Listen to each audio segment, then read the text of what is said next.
Hello children, welcome to Vidya Niketan online classes. आज हम लोग क्लास 6 पॉलिटिकल साइंस चैप्टर 3 का स्टडी करने वाले हैं। यह चैप्टर गवर्नमेंट से रिलेटेड है, यानी सरकार। लेकिन इस चैप्टर को स्टडी करने से पहले हम लोग इससे पहले जो चैप्टर नंबर 2 था डिस्क्रिमिनेशन से संबंधित, उसका शायद आप लोग रिवीजन कर लिए होंगे और उससे संबंधित असाइनमेंट कंप्लीट कर लिए होंगे। तो लेसन नंबर 2 में जो डिस्क्रिमिनेशन से संबंधित था, जिसमें आपने कुछ जगहों पर कुछ एक्ट के बारे में आपको जानकारी मिल गई थी, जिसमें बताया गया था कि एक डिसेबिलिटी एक्ट 1957 था। आप अपने बुक में उसको थोड़ा देख लेंगे कि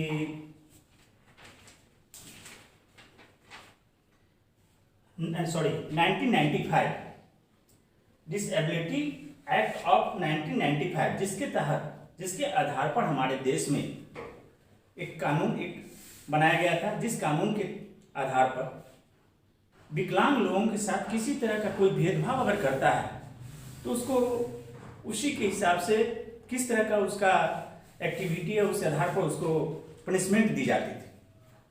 और भी बहुत सारे इसमें एक्ट थे, जैसे धर्म के आधार पर, अगर भाषा के आधार पर भेदभाव की जाती है तो बहुत सारे कानून के द्वारा उनको पनिशमेंट की व्यवस्था की गई थी हमारे इस देश में।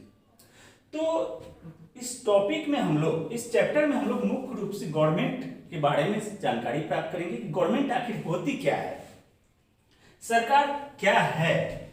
इस पार्ट में हम लोग देखेंगे यह हमारे जीवन के लिए कितना इंपॉर्टेंट है। गवर्नमेंट, सरकार हमारे इस देश के लिए, आम पब्लिक के लिए यह हमारे लिए कितना इंपॉर्टेंट है, इसके बारे में हम लोग सोचते हैं। यानी गवर्नमेंट क्या है, इस टॉपिक पर हम लोग चर्चा करेंगे। दूसरा है कि हमारे इस जीवन में गवर्नमेंट की क्या भूमिका है, आखिर गवर्नमेंट करती क्या है हमारे लिए, क्या किस चीज की व्यवस्था करती है, क्या काम करती है गवर्नमेंट, इसके बारे में हम लोग जानकारी प्राप्त करेंगे। उसके बाद हम लोग तीसरे टॉपिक में देखेंगे level and types of government. Government के कितने लेवल हैं। आपके भी घर में किसी तरह का कोई डिसीजन लिया जाता है तो वहां भी आपके कम से कम तीन जनरेशन वहां पर रहते हैं। आप हुए, आपके पापा हुए, आपके दादाजी हुए। तो उसी तरह यहाँ पर गवर्नमेंट के भी 3 लेवल है, उसकी चर्चा हम लोग करेंगे।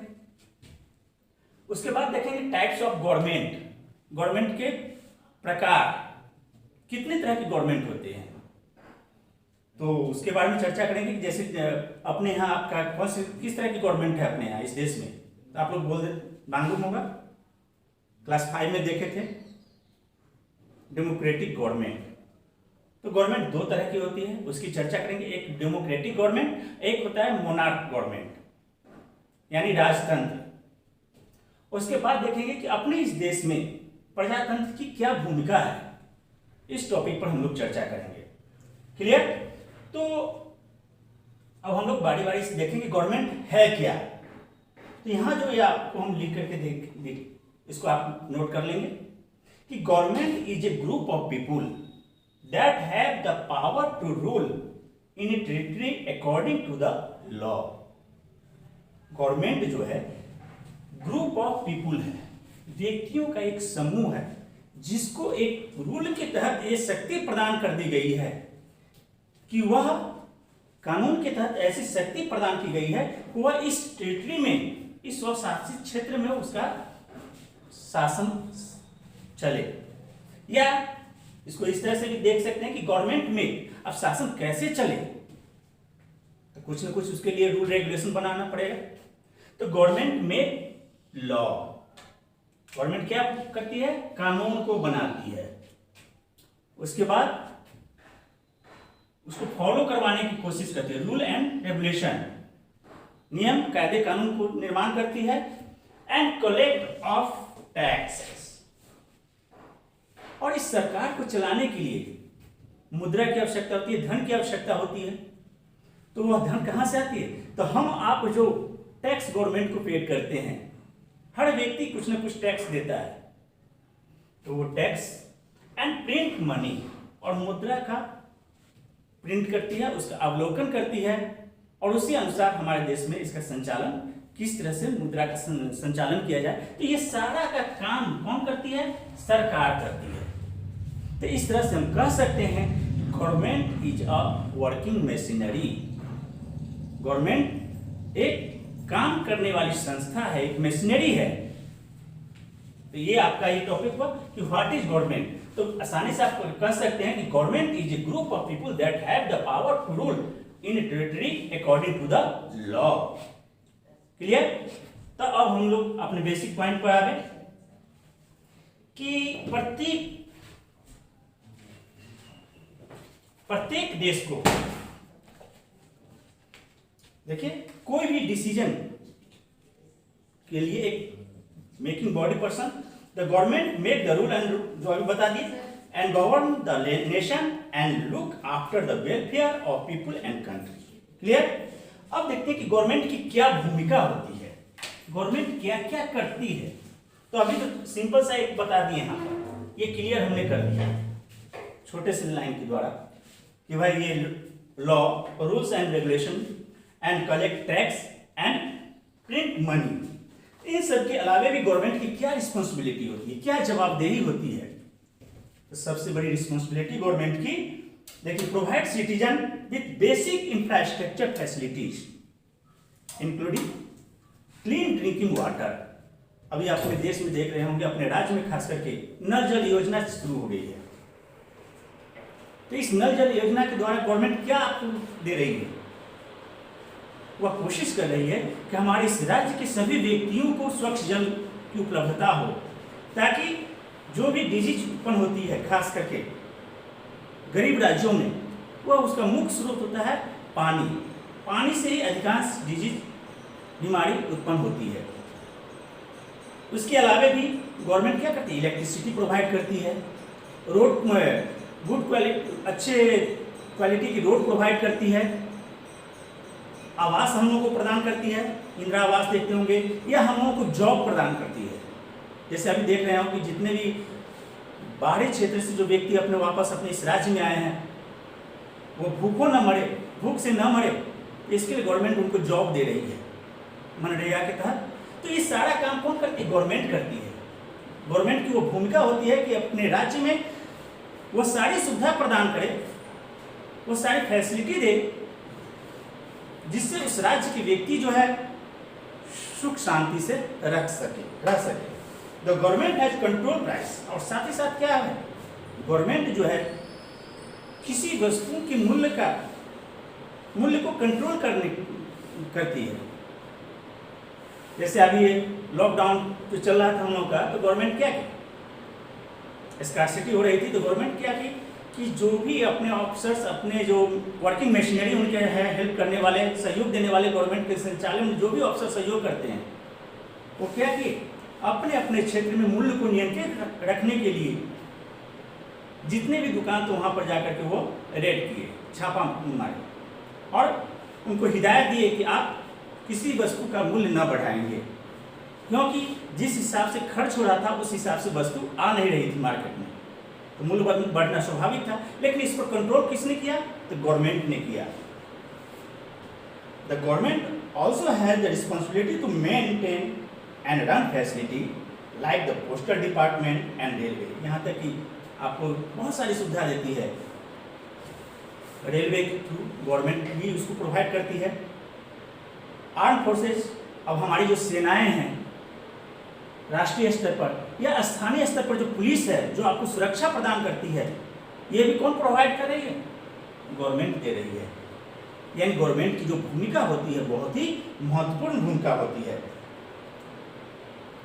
Responsibility of the government to formulate law to ensure that there is a peace and harmony in no inequality. The Constitution of India ensure that all its citizens have to right to equality and there is no discrimination on the basis of the caste.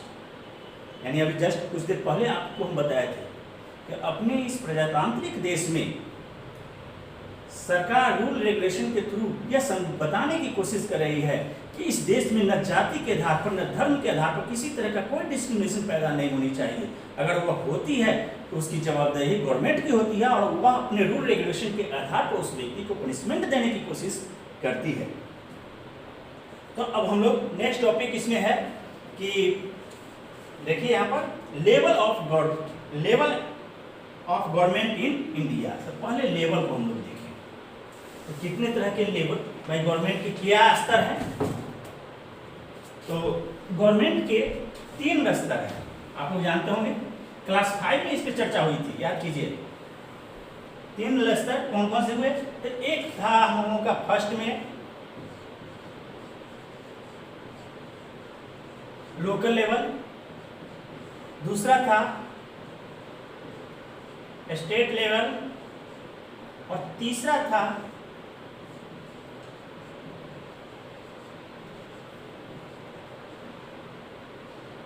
Central level. Clear? Local level यानी government के 3 स्तर, local, state, central. इस local level को आप लोग वहां पर देखे होंगे विलेज लेवल क्लास 5 में, विलेज लेवल का देखे होंगे। तो गवर्नमेंट 3 स्तर पर अपने कार्य को संपादित करती है। इसके 3 लेवल हुए। टू मैनेज द कंट्री, क्योंकि हमारा यह देश बहुत ही विशाल देश है, लगभग 130-135 करोड़ हमारी आबादी है। तो इस आबादी पर नियंत्रण करने के लिए क्या उपाय किया जाए? तो उन्होंने सरकार को 3 स्तर में बांट दिया। हर स्तर पर अपने अपने समन्वय स्थापित की गई, उनको अलग अलग खंडित किया गया कि किस तरह आप अपने क्षेत्र के व्यक्तियों पर नियंत्रण स्थापित करेंगे according to rule and regulation. सरकार के जो नियम कायदे कानून है, उस कायदे कानून के आधार पर आप किस तरह अपने क्षेत्र के व्यक्तियों पर अपना नियंत्रण स्थापित करेंगे। Even the grass root level in India, देखिए, the government work at 3 clear हुआ, 3 district level, at the local level, state level and national level या सेंट्रल लेवल। इसको कहते हैं नेशनल लेवल। आप अपने पेज में देखिएगा,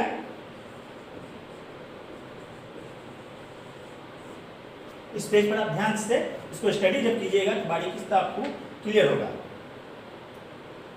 eight the local level there are, अब इस लोकल लेवल जिसे हम लोग विलेज लेवल की भी कहते हैं, यानी पंचायत स्तर पर सरकार का गठन। तो इसमें मुख्य रूप से हमारे municipal bodies, block, locality, small छोटे से शहर, लोकल एरिया, गांव इत्यादि आते हैं, जहां पर जिसके प्रधान हमारे मुखिया और सरपंच होते हैं।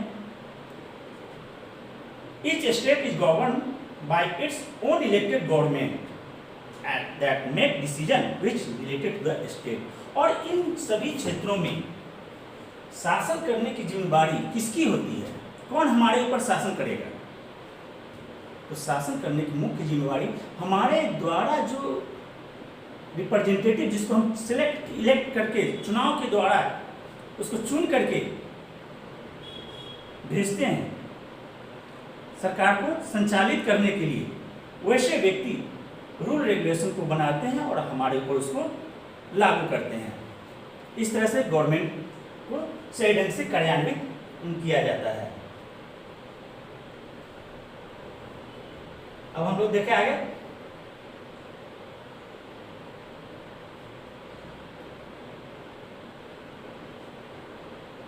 यानी इस तीनों लेवल के द्वारा हमारी बेसिक जरूरतों को, हमारी अपनी जरूरतों को पूरा करने की जिम्मेदारी सरकार के द्वारा होती है। सरकार ये सारे इंतजाम जो हैं कैसे करती है?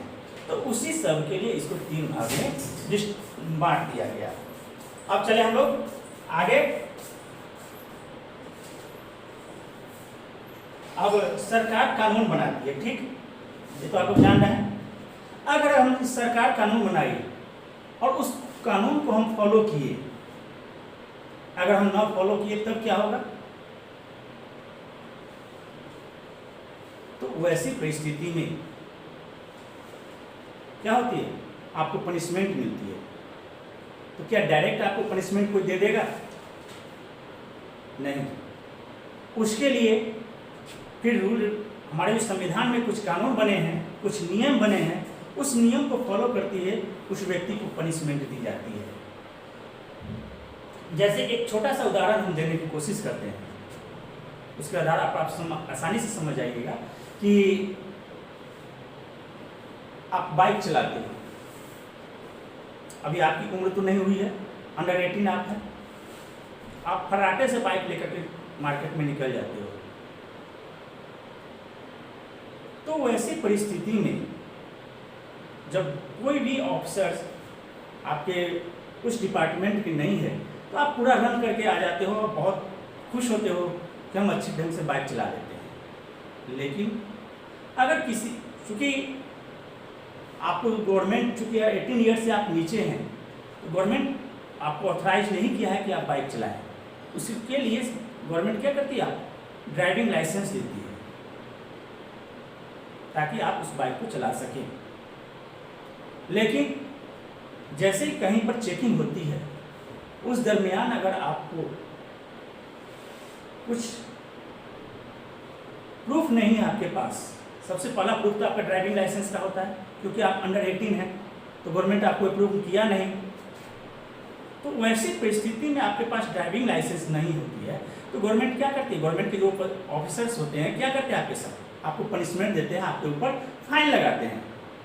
तो वो हमारे रूल एंड रेगुलेशन में वो प्रोवाइड किया गया है कि किस जगह पर किस तरीके से आम पब्लिक के साथ कौन सा ट्रीटमेंट किया जाए ताकि वह रूल रेगुलेशन को तोड़े नहीं।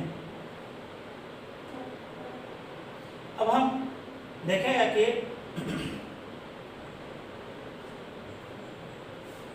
अब गवर्नमेंट जो होती है हमारी इस प्रजातंत्र में, इसको शक्ति कौन देती है, इसको पावर कौन दिया, तो हम आम जनता देते हैं। तो पहले बोल दिए कि यहाँ पर जो भी मेंबर्स होते हैं गवर्नमेंट को संचालित करने के लिए वह हम ही लोगों में से है। इसको 18 साल से ऊपर के व्यक्ति नॉमिनेट करके इलेक्शन के द्वारा उसको चुन करके ऊपर भेजते हैं। तो ये जो पूरा सिस्टम कहलाता है, जो व्यक्ति 18 साल से ऊपर के वोट देने का अधिकार रखते हैं, जिसे हम यूनिवर्सल एडल्ट फ्रेंचाइजीज कहते हैं, व्यस्त मताधिकार। क्लियर? तो वैसा शख्स जो 18 साल से ऊपर के हों, 18 साल या 18 साल से ऊपर के, उनको इस देश में वोट देने का अधिकार मिलता है और वह जिस व्यक्ति को रिप्रेजेंट करते हैं, चुनते हैं, वह विजयी होकर के गवर्नमेंट बनाने में अपना सहयोग देती है। उसके बाद हम देखेंगे कि government as a law making body. Clear? जो अभी यहाँ भी हम शुरू में बोले थे कि the law ensure discipline and harmony in society, the government has to make law which cover all the area of the governance. अब चूंकि 3 लेवल के इस गवर्नमेंट में हर लेवल को अपने स्तर पर सरकार को संचालित करनी है, अपने क्षेत्र पर समन्वय, अपने क्षेत्र पर अधिकार रखना है ताकि किसी तरह की कोई गलती कहीं से भी आम जनता के द्वारा न हो। Law to check criminal activity. अब इस कानून के द्वारा, कानून कौन बनाया, तो हम आम जनता के लिए जो रिप्रेजेंटेटिव गए वो कानून बनाते हैं।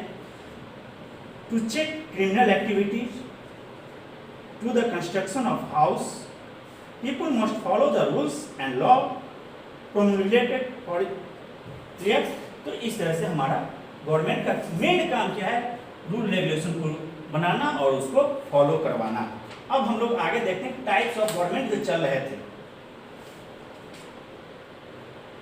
अब टाइप्स ऑफ गवर्नमेंट कितने तरह के होते हैं। लेवल ऑफ गवर्नमेंट तो देख लिए कि 3 लेवल, एक विलेज लेवल, दूसरा स्टेट लेवल। तो इस स्टेट लेवल में हम लोग चले फिर कि भाई स्टेट गवर्नमेंट के द्वारा जो रूल रेगुलेशन को बनाया जाता है उसके अपने क्षेत्र सीमा के अधीन होती है, सिर्फ राज्य स्तर तक। और सेंट्रल लेवल पर जो रूल रेगुलेशन बनता है वह पूरे देश में लागू होती है। इसमें मुख्य रूप से देश की सीमाओं का निर्धारण, अगर एक देश के साथ दूसरे देश का किसी वैचारिक मतभेद हो जाता है, सीमा संबंधी विवाद हो जाती है बॉर्डर पे, तो उसको फॉलो कर उसको उस समस्या का समाधान करने की जिम्मेवारी सेंट्रल गवर्नमेंट की होती है। तो स्टेट गवर्नमेंट की भी अपनी कुछ सीमाएं होती हैं कि अपने राज्य के अधीन अपने वर्कर को वह क्या पेमेंट दे, किस तरह से काम करवावे, ये सारी जिम्मेदारी हमारी स्टेट गवर्नमेंट की होती है। अब टाइप्स ऑफ गवर्नमेंट में चले, अब पेज नंबर आ जाएगा 212 में। टाइप्स ऑफ गवर्नमेंट, जो दो तरह के गवर्नमेंट होते हैं, एक डेमोक्रेटिक गवर्नमेंट और एक होता है मोनार्क यानी राजतंत्र। डेमोक्रेटिक गवर्नमेंट जिसकी परिभाषा शायद आपको क्लास 5 में बताया था, जो परिभाषा अमेरिका के फेमस राष्ट्रपति जो थे अब्राहम लिंकन ने दिया था कि democracy is a government of the people for the people and by the people. यानी प्रजातंत्र जो है एक सरकार है आम जनता के लिए, आम जनता के द्वारा और आम जनता के लिए, आम जनता के द्वारा और आम जनता के द्वारा शासित सरकार होती है। यानी सारी भूमिका कौन निभाए? आम जनता, हम और आप, ये गवर्नमेंट करती है। तो डेमोक्रेसी की ये परिभाषा होती है। जबकि मोनार्क में क्या होता है कि राजतंत्र, यानी यहाँ देखिए, the king had his own council of ministers to advise him but the final decision was his. इसमें राजा जो है प्रधान होता है या रानी प्रधान होती है, लेकिन उनके जो मेंबर्स होते हैं, उनको जो इस राजकाज में सहयोग करने वाले होते हैं, वो उनको एडवाइस देते हैं, लेकिन उस एडवाइस को मानना या न मानना उस राजा, किंग और क्वीन के ऊपर डिपेंड करती है कि वह उनके एडवाइस को माने या न माने। हो सकता है उनका अच्छा एडवाइस हो, फिर भी राजा अपने तरफ से कुछ अलग करने के सोचते हो, तो उस तरह का डिसीजन होता है राजशाही में यानी मोनार्क में होता है। अपने 1947 में अपने देश पर जब इंग्लैंड का शासन था, तो वहाँ की शासिका थी एलिजाबेथ, तो वहाँ राजतंत्र थी। अभी अपने वर्तमान अपना पड़ोसी देश भूटान, वहाँ पर भी राजतंत्र है। लगभग 90 के दशक में नेपाल में भी राजतंत्र थी, जो अब समाप्त हो चुकी है। अभी वर्तमान में कुछ जगह ऐसे हैं जहाँ पर राजतंत्र है, लेकिन वह राजतंत्र डिक्टेटरशिप में कन्वर्ट हो गए, तानाशाही में। जैसे उत्तर कोरिया अभी फेमस बना हुआ है। उत्तर कोरिया एक मोनार्क कंट्री है, लेकिन धीरे धीरे वहाँ के तानाशाह थे, वहाँ के जो किंग है, उन्होंने अपने डिक्टेटरशिप के कारण इस राजतंत्र को तानाशाही तंत्र में कन्वर्ट कर दिया। There are still several monarchs in extent, but the government is more democratic. A good democratic form of government is when people choose their representative who form the government. जबकि हम क्लियर कर दिए democratic में कि government is when people choose their representative election various level. Every one citizen have to right to vote. यानी प्रजातांत्रिक देश में प्रत्येक व्यक्ति को वोट देने का अधिकार है, जिसे हम लोग पहले ही क्लियर किए थे। As the government is made of the elected representative of the people, the government is answerable to the people, it has no explain it action and decision to the citizen.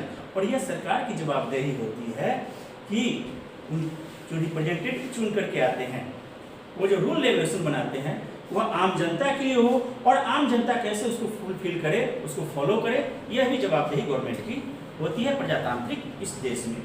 तो इसमें एक topic आपके और आते हैं, इसमें अपने देश के बारे में बताना चाह रहे हैं कि इस प्रजातांत्रिक देश में आज़ादी से पहले सभी व्यक्ति को वोट देने का अधिकार नहीं था। 1931 तक जो भी व्यक्ति शक्ति संपन्न होते थे इस देश में, उनको वोट देने का अधिकार होता था। जिनके पास पावर नहीं होती थी, जो शिक्षित नहीं होते थे, या जो महिलाएं इस देश में हैं, उनको वोट देने का अधिकार प्राप्त नहीं था। ऐसी बातें हमारे महात्मा गांधी के द्वारा जो एक पत्रिका उस वक्त प्रकाशित हो रही थी, इंडिया पत्रिका में उन्होंने लिखा है, और वो बता रहे थे कि मैं इस बात से सहमत नहीं हूँ कि वैसे व्यक्ति को वोट देने का अधिकार दिया जाए जिसके पास शक्ति हो, जिसके पास जमीन जायदाद हो, धन दौलत हो। और वह इसके साथ खिलाफ गए थे। तो दूसरी तरफ सिर्फ अपने ही देश में नहीं, विदेशों में भी शक्तिहीन व्यक्ति को, जिनके पास पैसा मुद्रा नहीं होती थी, अर्थहीन व्यक्ति को वोट देने का अधिकार नहीं मिलता था। अमेरिका जैसे देश में बात हम कर रहे हैं, जहां पर खास करके अमेरिका और यूरोपीय कंट्री में महिलाओं को और गरीबों को सरकार के कार्यों में भागीदारी करने का अधिकार प्राप्त नहीं था। जब प्रथम विश्व युद्ध की शुरुआत हुई तो जितने भी पुरुष वर्ग थे वह सब के सब चले गए युद्ध के मैदान में और महिलाओं को उनकी जगह पर काम में लगा दिया गया। तब महिलाओं ने क्या किया, एक जन आंदोलन चलाया कि भाई जब मुझे वोट देने का अधिकार नहीं है तो हम काम क्यों करें। यह जो जन आंदोलन चला, इस जन आंदोलन को सफ्रेज मूवमेंट के रूप में हम लोग जानते हैं। यानी महिलाओं के द्वारा वोट देने के अधिकार को प्राप्त करने के लिए जो जन आंदोलन चला गया, उस जन आंदोलन को हम लोग सफ्रेज मूवमेंट के रूप में जानते हैं। और अंततः 1920 ईस्वी के आसपास वहाँ की महिलाओं को वोट देने का अधिकार दे दिया गया। अब हम लोग चलते हैं, लास्ट टॉपिक जो है हम लोग का डेमोक्रेसी इन इंडिया, प्रजातंत्र, भारत में प्रजातंत्र। तो देखिए लास्ट टॉपिक हम लोग का, चूंकि हमारा देश एक विशाल देश है और यह एक स्वतंत्र देश है। All the independent kingdom and state were host under one plan. जितने भी इस देश के यदि जितने भी राज्य हैं, क्योंकि हमारा देश कई राज्यों का एक समूह है, तो सब राज्य जो है एक ही झंडे के अधीन आते हैं और एक सेंट्रल गवर्नमेंट जो डिसीजन करती है उसको फॉलो सभी राज्य करते हैं। People elected their representative for various candidates who stand for the election. Universal electoral franchise allow all the citizens of India above the age clear जो पहले बता दिए थे, candidate with the maximum votes win the elect. अब जो universal electoral franchises के अधीन आप वोट देते हैं, उस वोट के द्वारा जिस कैंडिडेट को सबसे ज़्यादा वोट की प्राप्ति होती है वह कैंडिडेट विनर कहलाता है, वह विजयी होता है। Candidate with the maximum votes win the election, this elected representative a part of the government. और इस तरह से वह व्यक्ति जो चुनाव जीत करके जाता है वो गवर्नमेंट का इस प्रजातांत्रिक देश में हिस्सा बनता है। Indirectly it is the people who are the decision makers as their representative who are the part of government. वही बात, यानी जो व्यक्ति चुन करके गया वह जनता के प्रतिनिधि है और वह सरकार का एक अंग बन जाती है, सरकार में वो पार्टिसिपेट करती है। People participation in the unique characteristics of a democratic form of government. इस तरह से इस प्रजातांत्रिक देश में आम जनता जो है अपने रिप्रेजेंटेटिव के थ्रू शासन करती है। तो इस तरह से हम लोग का ये टॉपिक जो है गवर्नमेंट, तो इसमें मुख्य रूप से देखिए गवर्नमेंट है क्या, गवर्नमेंट के कितने लेवल होते हैं, अपने इस देश में प्रजातंत्र की क्या भूमिका होती है और कितने टाइप्स हैं गवर्नमेंट। तो इसको चैप्टर को आप अच्छे ढंग से स्टडी करें और इसमें जो भी मेन पॉइंट्स आते हैं, असाइनमेंट आते हैं, उसको आप कंप्लीट करेंगे। Thank you.